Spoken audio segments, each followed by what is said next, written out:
All right, welcome to the log for October 3rd, 2016. So I thought I'd start out this one with an update on my health. So last week, the weekend before this last one, I actually spent a night in the hospital. Turns out it was related to dehydration, and so this week I followed up with my primary care physician.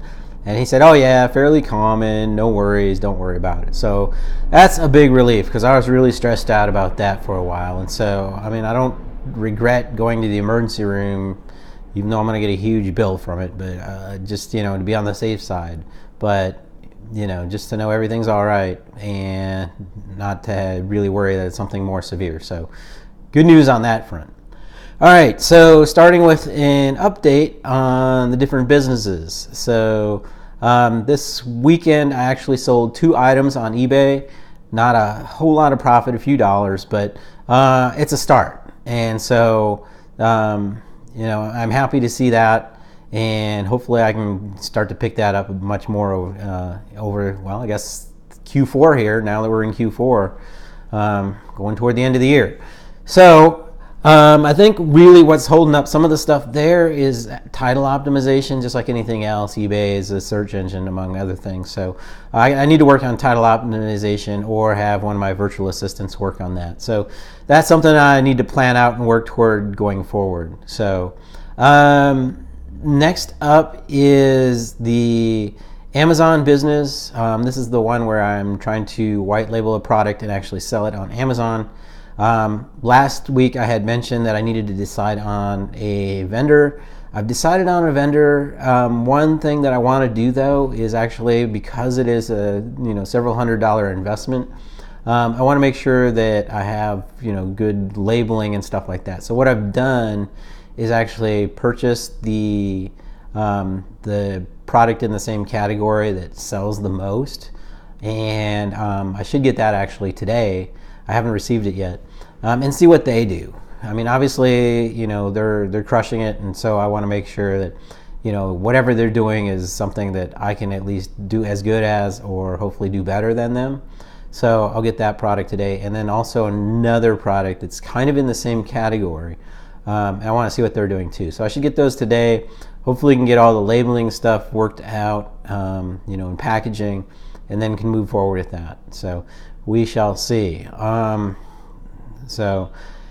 then finally, the last thing is the Shopify store. This is a drop shipping store.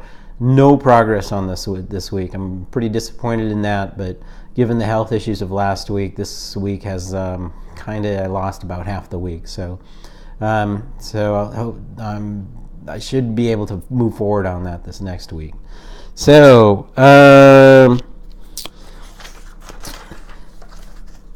speaking of the next week, so over this next week, as I mentioned, I really want to focus on the Shopify store, getting good progress on that, because that's been sitting for a long time. And actually, Shopify charges you on a monthly basis. So the longer that sits, the longer I'm throwing money away, which is something I do not like to do. So I'm going to work on that. And if I get stuck on that, then I'll probably contact someone at Upwork or something to help me out. So hopefully next week I will have an update on that. And then also the other thing is on the Amazon store, I'll get the products today. I can decide on what to do about the labeling, which has really been a holdup over the last week. It's been a sticking point. So hopefully I can get through that. And by next week have an update on progress with the actual vendor in China. So, and then finally this next week, so I'm going to, on Friday, Saturday, and Sunday, go to the Millionaire Mind Experience. It's Harv Eker did it originally, and then there's a book on it now. Of course, I think they've licensed it out or something. So it's another company that does it. It's free. It's in Santa Monica, so it's very close to me. So I'm gonna go check it out. I think it's from like 9 a.m. to 9 p.m. Friday and Saturday, and then like 9 to 5 on Sunday. So it's going to eat up the whole weekend. I figure I'll go to the first day, and if it looks like it's not going to be worth my time, then I'll skip the other 2 days. Otherwise, I'll be there all weekend. So That's kind of a TBD to see what happens with that. I'll have an update on that next week on whether I stayed for the whole thing, and if so, what I got out of it. So because that runs all next weekend, the video update will once again come out on Monday. So and then I thought I'd try something new this week as well. And so just give you an update on what I'm reading, what I'm finding interesting. I don't actually read a lot of hardcover or softcover books, frankly, because my vision's so low. I tend to actually listen to most of my books. I find that it's the easiest thing to do, and also it allows me to do other things at the same time. I'm pretty well, unless I really, really want to listen to it and focus on something, I can usually do something else, like do laundry or wash dishes or something like that while I'm listening to the book, so that's very helpful.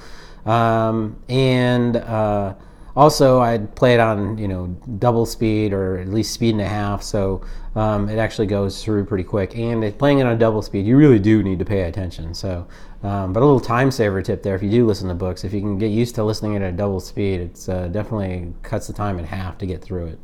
So anyway, so this week I just started it. I'm probably, I don't know, maybe 20% through it, and unfortunately, since I listened to it, I'm going to have to show you it on an iPad. So the book is The Perfect Day. It's by Craig Ballantyne, and sorry, it's kind of hard to see, I know. But I'll add a link to it anyway to the bottom of the video. But it's really, so far it talks about planning your day and how you free up more time by planning your day of the activities that you need to get done, and that way you will have time for the activities that you want to do. And he does it by giving himself certain rules, such as I'll wake up at 5 a.m. every day of the week. I'll stop eating at 7 p.m. And so certain rules that he lives by, adding a certain amount of discipline to his life, and making his life more structured so that he actually can do the things that he wants to do because he's got the important things or the things that he's committed to out of the way. So far, really good. I really like it. I actually saw Craig speak at an event like 5 years ago. And he's if you've ever heard of turbulence training, I guess he coined that phrase pretty much. So he's a personal trainer. And nowadays he's taken over the newsletter. It's called, what's it called? Early to Rise. So the newsletter's Early to Rise. There's a blog for it. You can search on Google for that. Actually, I'll probably add a link to that as well. It was originally written by a guy named Mark Ford. Mark Ford actually wrote a bunch of books under a different pen name, Michael Masterson. Probably the one that most people know about is Ready, Fire, Aim. That's one of his books. And then he's done a couple others on wealth creation and stuff like that. He's also, I don't know if he owned it, but he was one of the partners in Agora Publishing. They do all kinds of different financial newsletters and stuff like that. So I really like his stuff too. Now he goes by his real name, Mark Ford, so he's another guy you can look up and find out more on if you're so interested. So anyway, so that's what I'm reading. And then the other thing I want to give you is a good resource. And this week I want to talk about a Chrome extension called Momentum. So once again, there'll be a link below the video, but Momentum is it's a plugin or an extension for Google Chrome. And whenever you open Chrome, it brings up a tab and it displays a time on it. But then it also says with a little line, intention for the day. So you can add your intention for the day. And then on the corner of it, down the corner, it has a to-do list. So it's nice because every time you use your browser, it'll come up, this tab comes up, it'll say your intention for the day, and then also what your to-do list is. And so if you're on your computer a lot, like I am, it comes up and it keeps you kind of at top of mind, as long as you fill it out. So I really like it. I use it a lot. Every time I install Chrome, it's one of the first things I install. So I highly recommend that. So go ahead and check it out, and I hope you enjoy it. And otherwise, that is it for this week. So anyway, have a good week, and I'll talk to you next week. All right, awesome, thanks.